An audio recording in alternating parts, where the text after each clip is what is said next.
Every time you tie their shoes for them, you're not just saving 30 seconds. You might be teaching them something you didn't mean to teach.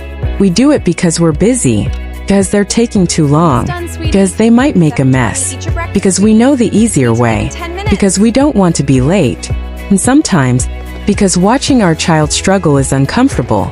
So we tie the shoes, pack the bag, clean up the toys, answer the question, speak for them, choose for them, and we call it helping. But there's a difference between helping a child learn and doing the learning for them. When we constantly rescue children from small difficulties, they may begin to look to us whenever something feels hard.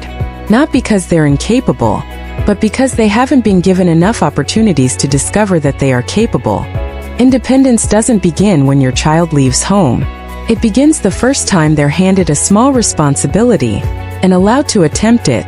It begins with 4 words. Try it yourself. Not because we don't want to help, but because we want them to discover something on their own. I can do this. Let them take longer than you would. Let them make a small mistake. Let them try it a different way. Struggle isn't proof that something has gone wrong. Sometimes, struggle is the sound of learning happening. Try. Fail. Think. Adjust. Try again. That's not chaos. That's a child practicing persistence. Learning to trust their own ability. The goal was never perfection. The goal is capability. None of this means you're on your own. Figure it out. That's not independence. That's abandonment with a nicer name. Children still need guidance, teaching, encouragement, and sometimes they genuinely need our help. So ask yourself one question every time. Am I helping my child become more capable? Or am I stepping in because it's easier for me? Can't tie their shoes? Teach them. Can't organize their bag? Show them. Stuck on a task? Give a clue. Then step back and let them try again. Swap. Give it to me. For, let's see what you can figure out first. Swap the instant answer for, what do you think? And when you catch yourself speaking for them, stop. Give them a second to speak for themselves. Because sometimes, the best kind of help is the kind that eventually makes itself unnecessary. Here's the part one don't want you to miss. When you give your child room to try, you might discover something you didn't know was there. A way of thinking, a way of creating, a problem they just seem to know how to solve, a question they won't let go of, a strength that was always there, just waiting for room to show itself. Every child is unique. Our job isn't to decide who they become, it's to create enough room for them to find out. We get so focused on teaching our kids, we forget to observe them. What do they naturally reach for? What do they keep returning to, even when nobody asks them to? What makes them curious? How do they solve problems? Sometimes their interests are the clues, and we're too busy directing to notice them. But here's the other side of this. Finding your child's strength isn't a green light to script their future. A child loves drawing, and suddenly the parent has decided, artist. A child is good with numbers, and suddenly, engineer. A child speaks confidently, and now the parent has already planned the career. That's not discovery. That's projection wearing discovery's clothes. Our job isn't to hand our child a destination.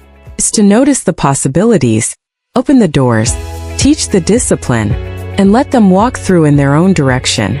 Your child isn't here to become a smaller version of you. They have their own mind, their own strengths, their own abilities, maybe even a strength the world hasn't seen yet. And perhaps that gift will become part of what they contribute to the world. So next time your child says, I can't do it, before you take over, pause. Ask 3 things in order. What part is hard?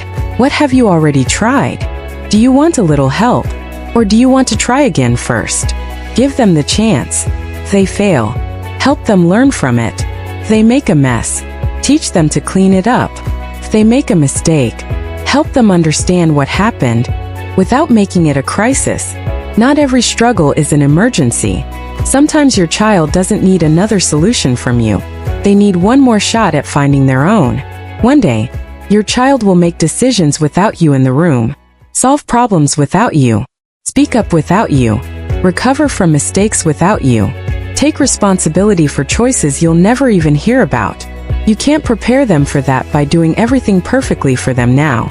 You prepare them by handing over a little more, a little at a time, until capable isn't something you hope for, something they already are. So independence was never really about, can my child pack their own bag? It's, can they attempt something hard? Can they think for themselves? Can they get back up when it doesn't work? And eventually, can they take what makes them them and use it to make a difference? So, don't rush to do what your child can learn to do. Stand close, guide when it's needed, help when it's real, but sometime, step back just far enough for them to step forward. Because when you give a child room to try, you're not only teaching independence, you might be giving them the room to become who they were always capable of becoming. The greatest thing a parent can do isn't building the child's future for them. It's handing them the tools and the confidence to build it themselves. What's one thing your child can probably do already that you still find yourself doing for them? Tell me in the comments. I read everyone. And if this changed how you're looking at your own parenting today, subscribe to Parenting with Purpose, because sometimes the best way to help a child grow is to give them room to become.